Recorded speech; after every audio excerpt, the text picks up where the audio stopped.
때로 마음을 따뜻하게 하는 뉴스를 볼 때가 있습니다. 제가 한 달 반 전쯤에 본 뉴스입니다. 미국의 베를린 뉴이시라는 그런 피자 배달원이 있다고 합니다. 이 배달원은 자그마치 나이가 89세입니다. 많은 나이에도 연금으로만은 살 수 없어서 일주일에 30시간씩 배달을 한다고 합니다.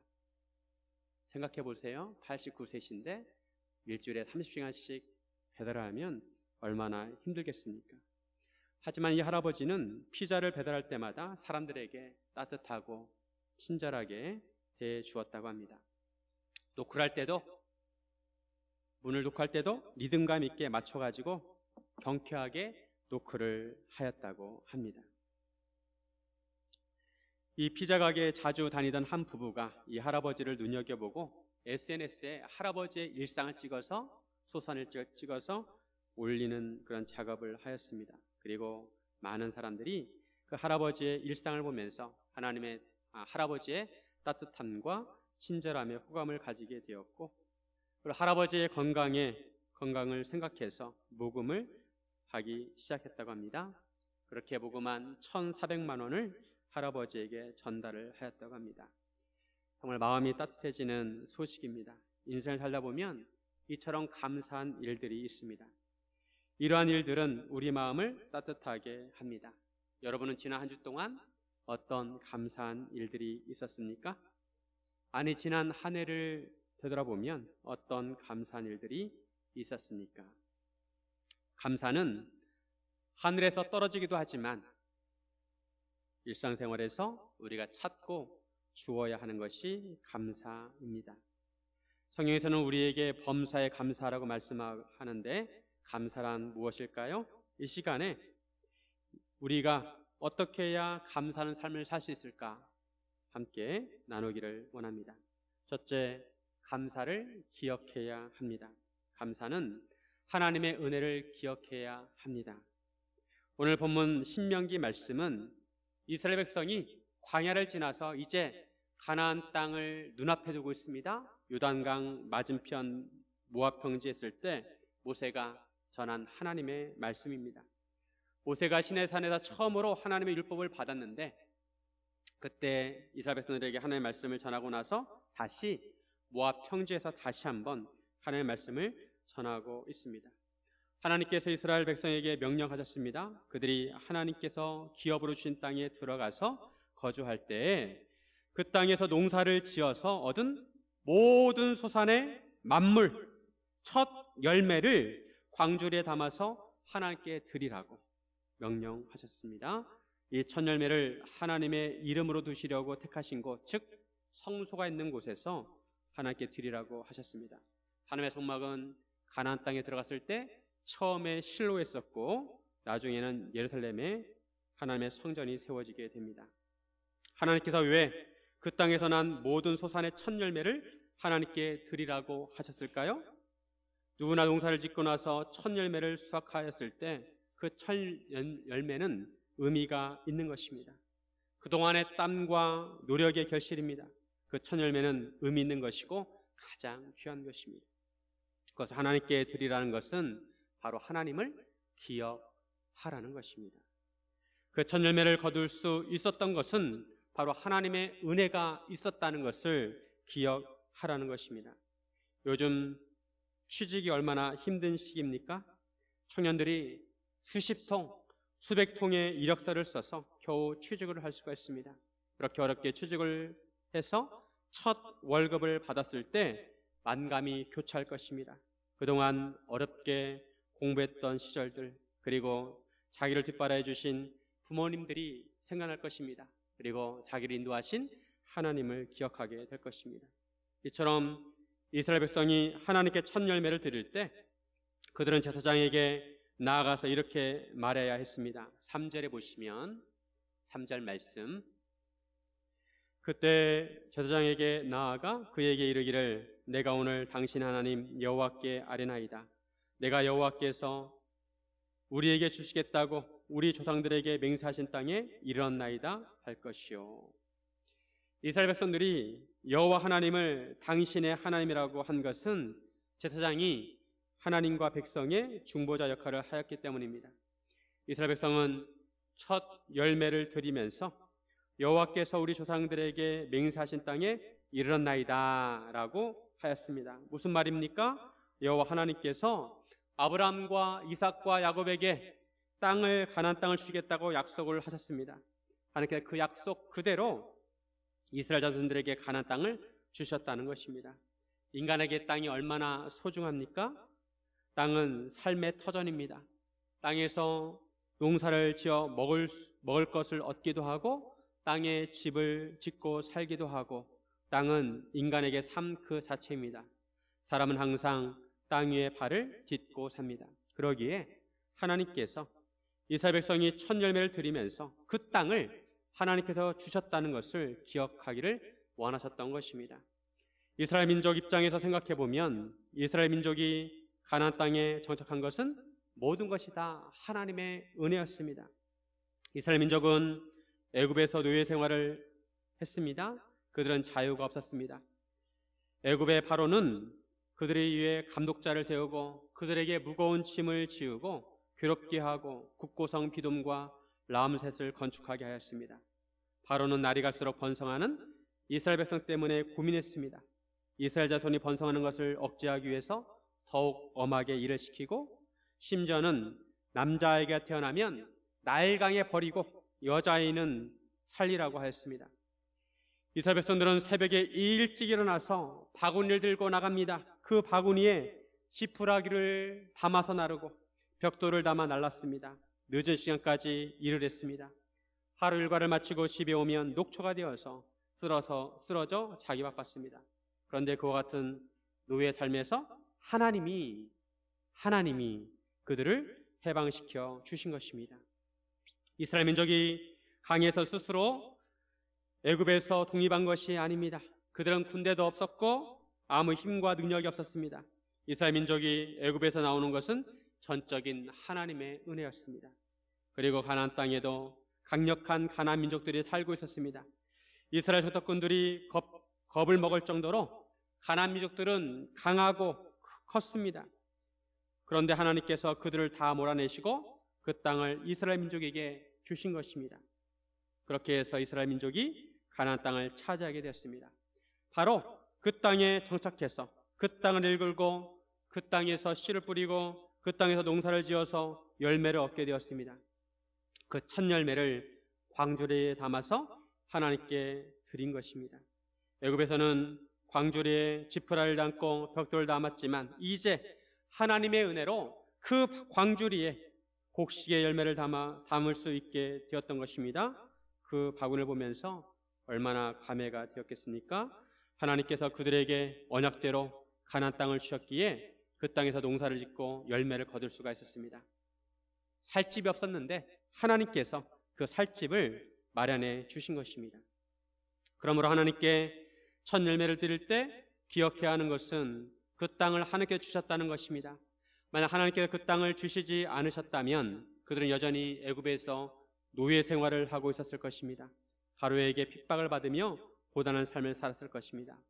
이스라엘 백성은 그들에게 땅을 주신 여호와 하나님을 기억하며 근본적인 감사를 드려야 했습니다. 이처럼 감사는 기억하는 것입니다. 하나님의 은혜를 기억하는 것입니다. 우리가 기억해야 할 하나님의 은혜는 무엇일까요? 우리는 하나님께 근본적인 감사를 드려야 합니다. 왜냐하면 사실 우리가 가진 모든 것은 하나님으로부터 왔기 때문에 그렇습니다. 로마서 11장 36절 이는 만물이 주에게서 나오고 주로 말미암고 주에게로 돌아감이라 그에게 영광이 세세 있을지어다. 아멘. 우리는 맨몸으로 태어났습니다. 아무것도 가진 것이 없습니다. 그러나 하나님께서 우리가 살 수 있도록 모든 것을 공급해 주셨습니다. 우리의 생명과 우리의 시간과 우리의 일터와 우리의 가족 모두 하나님께서 주신 것입니다. 만약 하나님께서 주시지 않으셨다면 우리는 그 어느 것도 얻을 수가 없습니다. 우리는 우리에게 좋은 일 있을 때만 감사하는 경향이 있습니다. 우리가 뜻하지 않은 것을 얻었을 때 감사를 드립니다. 그런데 하나님께 감사할 제목들을 찾다 보면 일상생활에서도 감사할 것들이 많이 있습니다. 일상생활에서 감사하지 않은 것은 일상생활에 누리고 있는 것들을 당연하게 생각하기 때문입니다. 그러나 우리가 당연하게 생각하는 것들은 당연한 것이 아닙니다. 우리는 물을 마시고 싶으면 언제든지 물을 마실 수 있습니다. 그런데 물을 마시고 싶어도 마실 수 없는 나라와 지역이 있습니다. 우리가 누리는 것들은 다 하나님의 은혜입니다. 어떤 사람은 평생 보고 싶어도 보지 못하는 사람이 있습니다. 시각장애인으로 태어나서 사랑하는 가족들의 얼굴을 한 번이라도 보는 것이 평생 소원인데도 볼 수가 없습니다. 그저 손으로 얼굴을 만질 수밖에 없습니다. 맑은 가을 하늘에 있는 울긋불긋 예쁘게 물든 단풍도 볼 수가 없습니다. 어떤 사람은 평생 소리를 듣지 못합니다. 아름다운 노래를 듣지도 못하고 사랑하는 사람의 목소리를 듣지도 못합니다. 만약 이런 청각장애인이 소리를 들을 수 있다면 자기를 향해 욕을 하는 소리가 들려도 감사하게 여길 것입니다. 욕을 먹는 것보다 소리를 들을 수 있는 기쁨이 더 크기 때문입니다. 이렇게 생각하면 우리가 감사할 수 있는 것들이 무궁무진합니다. 그럼에도 우리가 감사하지 못하는 것은 우리가 감사하는 법을 잊었기 때문입니다. 은혜를 기억하지 못하기 때문입니다. 평소에 하나님께 근본적인 감사를 하지 않고 살아갑니다. 식사 기도를 할 때도 정말 먹을 것을 주신 하나님께 감사한 마음이 우러날 때도 있지만 습관적으로 할 때가 많습니다. 그 한 끼 식사를 준비하기 위해서 여러 사람의 수고가 담겨져 있습니다. 그리고 그 근원은 하나님에게 있습니다. 우리 하나님께 근본적인 감사를 해야 합니다. 감사는 하나님의 은혜를 기억하는 것입니다. 사랑하는 여러분, 하나님의 은혜를 기억하며 근본적인 감사를 하시기를 주님의 이름으로 축원드립니다. 둘째로, 감사를 고백해야 합니다. 우리가 감사한 마음을 가지고 있다면 그 마음을 입으로 고백해야 합니다. 감사는 입으로 고백하는 것입니다. 처녀 총각 때 연애 결혼을 하는 사람들을 보면 서로 사랑해서 결혼을 합니다. 어느 날 사랑하는 사람이 생겼다고 해봅시다. 그 사람만 보면 마음이 설레고 기분이 좋고 행복해집니다. 그런데 그 사랑하는 마음만 가지고 있다고 해서 상대방과 연인 관계가 되는 것은 아닙니다. 그 사람에게 자기의 마음을 표현하고 고백해야 서로 관계를 맺을 수 있습니다. 상대방이 그 마음을 안다고 해서 관계가 맺어지는 것도 아닙니다. 상대방이 그 마음을 알아도 둘 중 하나는 자신의 마음을 표현하고 고백해야 관계가 이루어지는 것입니다. 고백이 이렇게 중요합니다.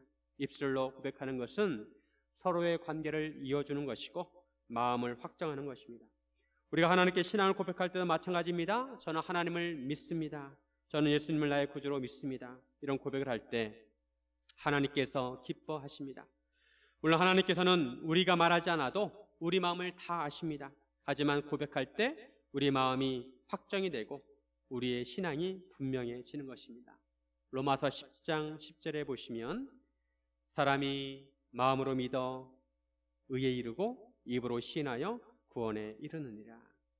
하나님께 감사할 때도 마찬가지입니다. 하나님께 감사를 올려드릴 때 우리는 표현을 해야 하고 고백을 해야 합니다.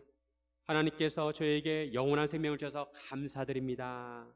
저에게 좋은 사람들을 많이 만나게 해주셔서 감사합니다. 올 한 해 코로나 상황 가운데서도 저의 건강을 지켜주시고 보호해 주셔서 감사드립니다. 라고 고백을 표현해야 하는 것입니다.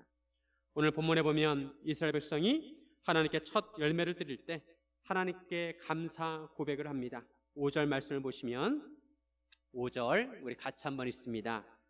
너는 또 내 하나님 여호와 앞에 아뢰기를 내 조상은 방랑하는 아람 사람으로서 애굽에 내려가 거기에서 소수로 거류하였더니 거기에서 크고 강하고 번성한 민족이 되었는데 너는 또 내 하나님 여호와 앞에 아뢰기를 하나님 앞에 아뢰라고 말씀합니다. 즉 하나님께 고백하라는 것입니다. 하나님께 어떤 부분이 감사한지 아뢰라는 것입니다. 오늘 본문에 보면 어떤 내용을 고백해야 하는지 나와 있습니다. 그 내용은 하나님께서 아브라함에게 하셨던 언약대로 이스라엘 민족을 세우시고 구원하심에 대한 것입니다. 그들의 조상은 방랑하는 아람 사람이었습니다. 이 아람 사람은 야곱을 의미합니다. 야곱은 갓단, 아람, 외삼촌 집에서 20년 동안 살았습니다. 그리고 그의 아내 레아와 라헬도 아람 사람이었고 그의 어머니 리브가도 아람 사람이었습니다. 야곱의 가족 70명이 애굽에 내려가 거주하였습니다. 그리고 그곳에서 400년 동안 크고 강하고 번성한 민족이 되었습니다. 이것이 하나님의 크신 은혜입니다. 앞에서 말씀드린 것처럼 애굽 사람이 학대하며 괴롭게 하자 이스라엘 백성은 하나님께 부르짖습니다. 여호와께서 그들의 음성을 들으시고 그들의 고통과 신고와 압제를 돌아보십니다. 여호와께서 강한 손과 편팔과 큰 위엄과 이적과 기사로 이스라엘 백성을 애굽에서 인도해 내셨습니다. 하나님께서 10가지 재앙을 통해서 애굽과 바로를 심판하시고 이스라엘 백성을 이끌어내십니다. 홍해를 가르셔서 마른 땅같이 걷게 하십니다.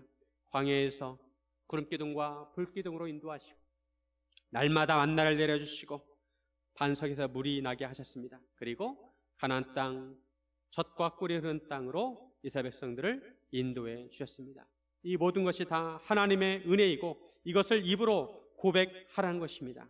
이처럼 하나님께서 그들에게 향하신 역사와 은혜를 기억하고 이렇게 고백합니다. 10절에 보시면 여호와여 이제 내가 주께서 내게 주신 토지 소산의 만물을 가져왔나이다 하고 너는 그것을 내 하나님 여호와 앞에 두고 내 하나님 여호와 앞에 경배할 것이며 즉 하나님께서 제게 주신 이 땅에서 농사를 지은 첫 열매를 가져왔습니다. 그 열매를 하나님 앞에 두고 경배하라고 말씀하고 있는 것입니다.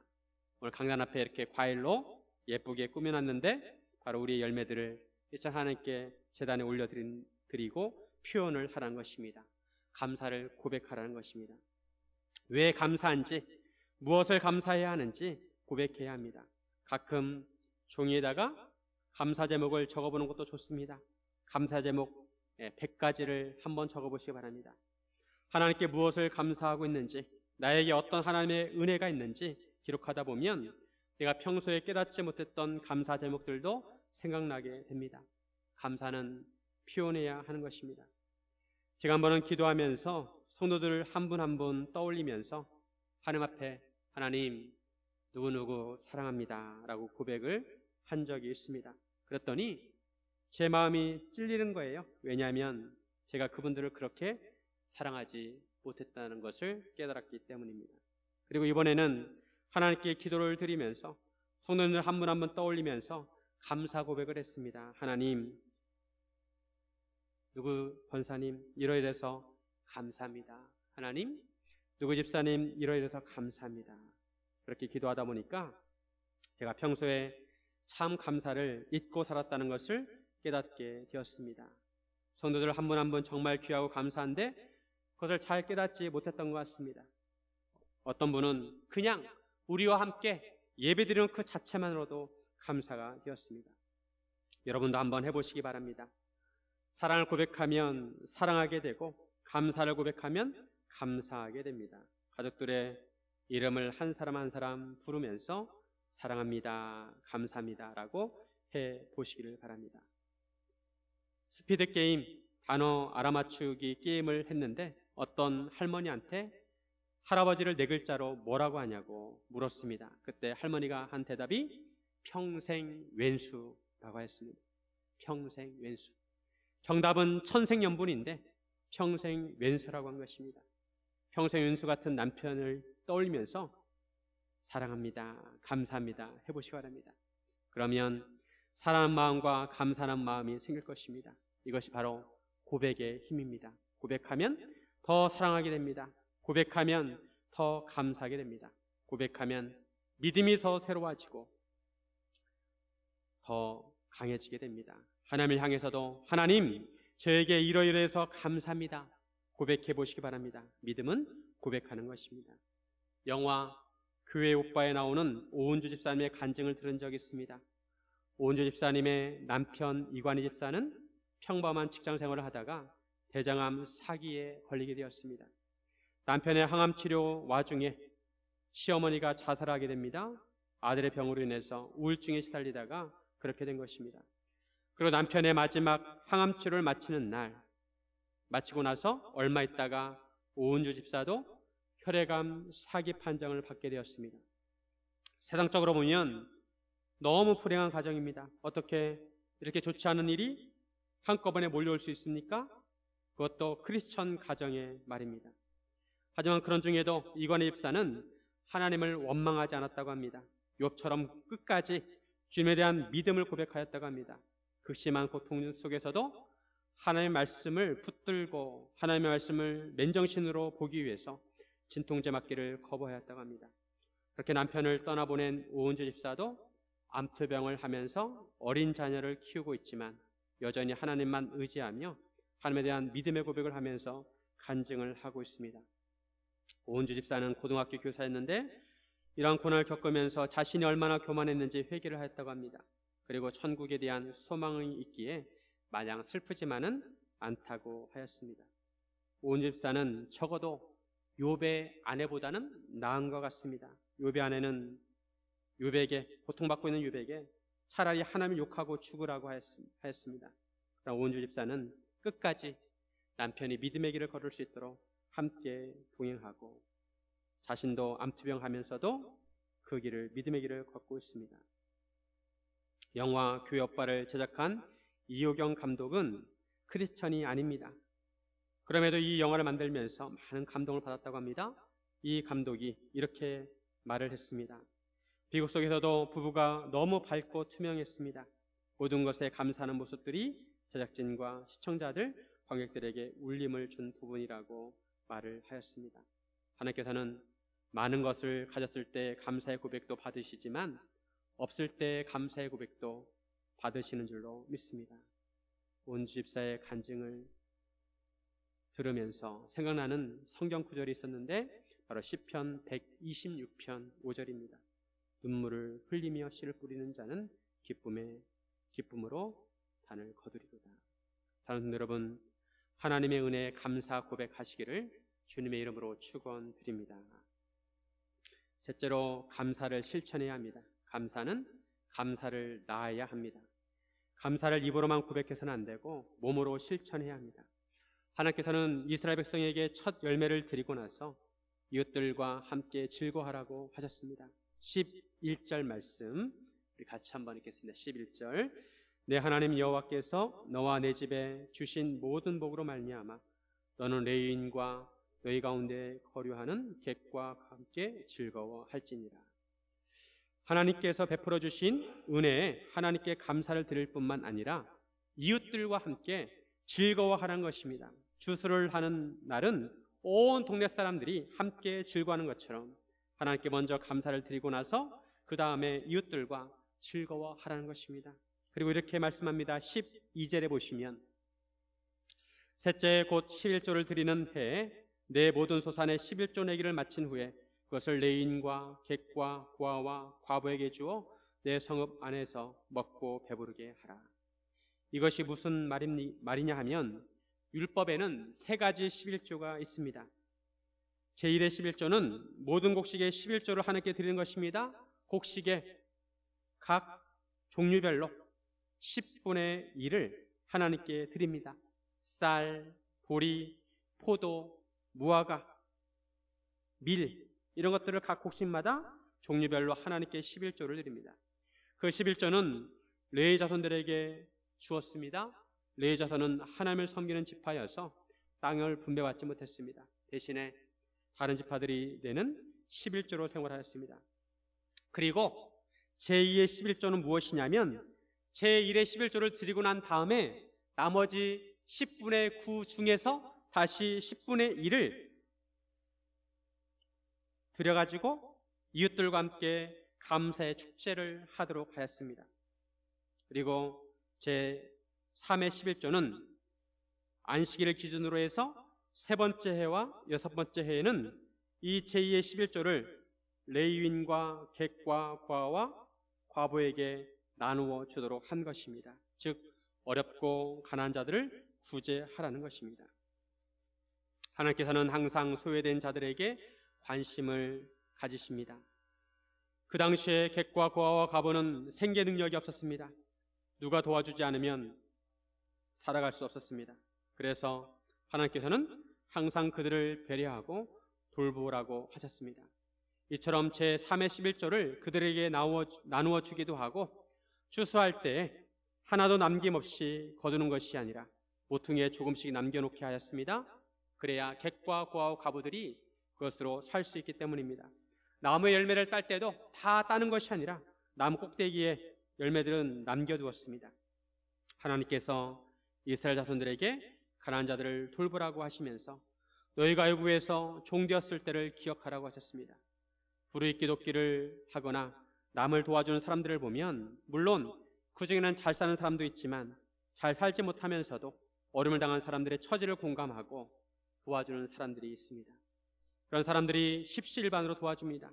그들도 같은 처지의 아픔을 알기에 어려움을 당한 사람들을 조금씩이라도 도와주는 것입니다. 이것이 바로 인간의 도리이고 마땅히 행해야 하는 일이라는 것입니다.